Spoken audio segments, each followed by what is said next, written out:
You ever notice how motivation just disappears?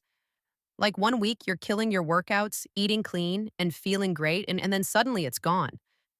That's been me lately. I was working out consistently for 3 months. Then I went to this weekend long event, had a lot of sugar, and ever since, it's been rough.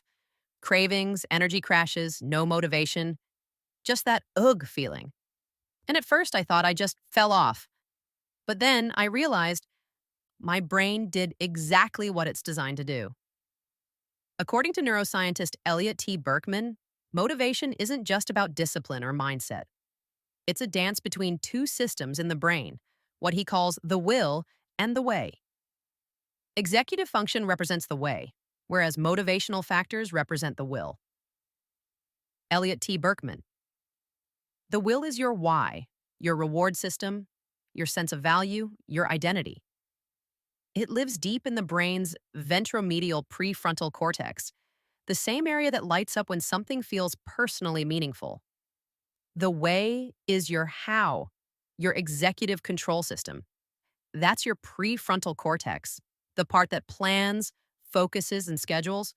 When those two fall out of sync, motivation fades. And sugar? It's a master at throwing that balance off. Here's what happened to me. During that event, I had all this sugar, desserts, drinks, snacks. My brain's reward system lit up like fireworks. But once I got home, my body kept chasing that dopamine high. So when I didn't get it, I started to crash. That low energy made working out feel harder, and suddenly my why didn't feel rewarding anymore. That's how easy it is to slip out of rhythm. Not because you're lazy, but because your brain literally rebalances your reward priorities. So how do we rebuild motivation when it drops? The key is reconnecting action and identity. Your brain values behaviors that feel linked to who you are. If you see yourself as someone who trains, your brain treats workouts as part of your identity, not just effort. But that identity is built through repetition. It's not something you declare once, it's something you prove through small actions. For me, that means showing up to one workout, not to chase motivation, but to rebuild the identity that fuels it. Here's how you can use this too. Start small and reward it. Your brain learns through reinforcement. Even if it's just one workout or one healthy meal, celebrate it. Schedule your habits. Your prefrontal cortex loves structure. When it knows what's coming, it stops negotiating with you. Reconnect the why. Remind yourself why it matters. You're not trying to get fit. You're becoming the kind of person who keeps promises to themselves.